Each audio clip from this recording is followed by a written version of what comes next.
Well, little Kingsley Mercer just celebrated her 7th birthday. Unfortunately, it was a bittersweet celebration after her beloved paint pony Razzle was stolen from her stables. Since then, tips have been flooding in with paint pony sightings, just like this one here at Kern County Animal Services. Unfortunately, none of them have resulted in the whereabouts of Razzle.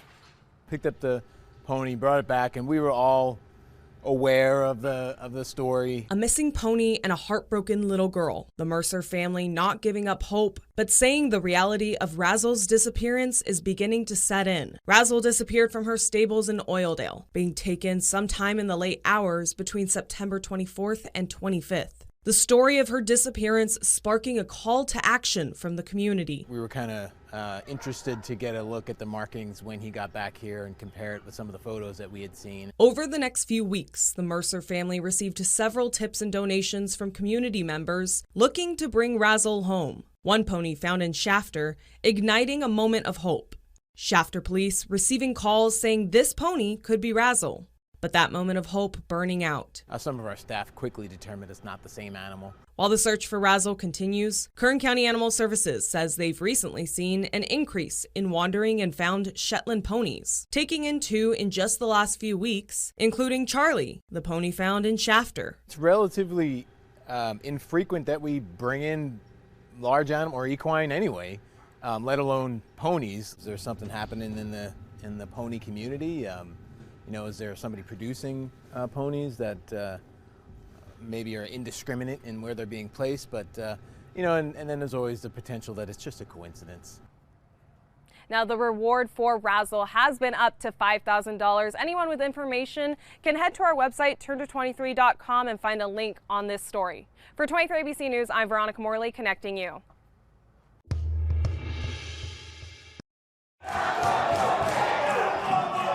Inside LA City Council chambers Tuesday morning, furious community members and activists unleashed their rage.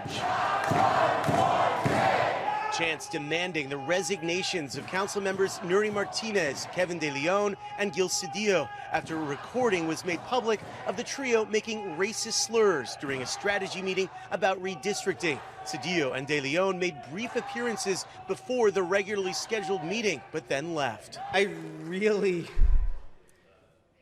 do not want to be here today. Councilman Mike Bonin, whose young black son was the target of some of the most hateful, racist insults, gave an emotional speech to open the meeting. There are a lot of people who are now asking for forgiveness. And asking for forgiveness is a good first step. But, well, it's a second step, because first you must resign and then ask for forgiveness. The comments were leaked from a meeting that took place a year ago between the council members and Ron Herrera, who has now resigned as LA Labor Federation president. Nury Martinez called Bonin's black son a little monkey in Spanish. Cedillo and De Leon are also heard making racist statements. These people stabbed us and shot us and cut the spirit of Los Angeles. It gave a beatdown to the heart and the soul of this city. Martinez resigned the council presidency yesterday and today announced she was taking a leave of absence. In a statement released saying, in part, "I need to take a leave of absence and take some time to have an honest and heartfelt conversation with my family, my constituents, and community leaders." These words do not seem to be silencing the calls for her and the others to step down. What will be their role to help us heal? And can that healing happen if they remain around this horseshoe? And I believe it cannot. Giant spiders, skeletons that light up, and a witch are all part of the decor at this Riverside home. It's decked out for the spooky season. Like the lights, the music, everything's really cool. I've been coming here for years. It's local. A little treasure. The home is on Deer Creek Drive across the street from the Orange Terrace Community Park, and it belongs to the Bettys. They've been putting on their Riverside Halloween house since 2014. Probably the biggest reason is just the smiles from the kids' faces. We have a lot of followers in this community that love this show. that come out every year to enjoy it with their family. The Bettys say it takes hours of preparation, about 2 full weekends to set up the house. The question we get most often is, how much does your electric bill change? And it really doesn't impact it that dramatically. We are on solar here, but these are all LED lights. There's also music that matches the rhythm of the lights, and visitors can vote for their favorite songs by visiting extremelightwizards.remotefalcon.com. I enjoy it. Like she said, we see, little kids in, strollers all the way to great grandparents. They all enjoy the show. We love it. The kids love it. Eric Crescendes, ABC 7 Eyewitness News.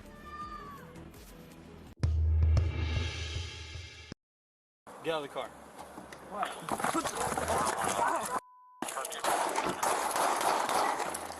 Shots fired! Shots fired! The tense moments in a McDonald's parking lot that led to a teen fighting for his life and brought charges against a now former San Antonio police officer captured on police body cam. The video was horrific.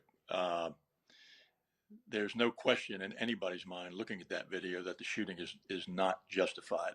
San Antonio's police chief says 17-year-old Eric Cantu wasn't a threat when he was eating in his car last week. Former officer James Brennan reported he thought that same car had evaded police the night before. We have a policy that prohibits officers from shooting at vehicles, moving vehicles, except if their life or someone else's life is in immediate danger. Former Officer Brennan is now facing first-degree felony charges, 2 counts of aggravated assault by a public servant. This was a failure for one individual police officer. It had nothing to do with our policies. Policies did not allow that. Our training does not teach that. A statement from Cantu's family reads, Eric is still on life support and is non-responsive, but his oxygen levels are showing an improvement. We are being patient and optimistic that better health is coming. Please continue to keep Eric in your thoughts and prayers. I'm Mike Valerio reporting.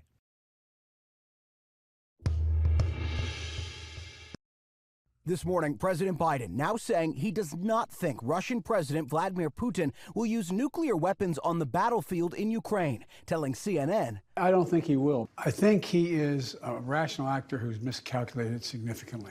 But warned that Putin's threats could lead to catastrophic mistakes, telling a fundraiser last week, we have not faced the prospect of Armageddon since Kennedy and the Cuban Missile Crisis. And the whole point I was making was it could lead to just a horrible outcome. And not because anybody intends to turn it into a world war or anything, but it just, once you use a nuclear weapon, the mistakes that can be made, the miscalculations, who knows what would happen. It comes after the president and other G7 leaders participated in an emergency virtual meeting.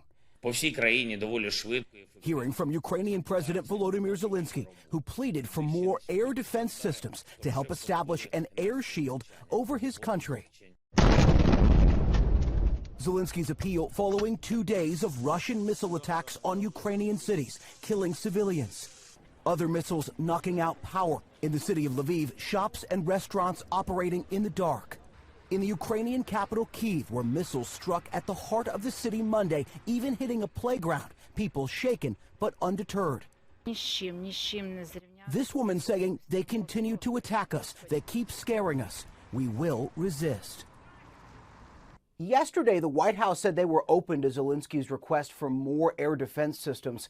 At least 26 Ukrainians have died so far from those 2 days of Russian missile attacks. Jay O'Brien, ABC News, Washington.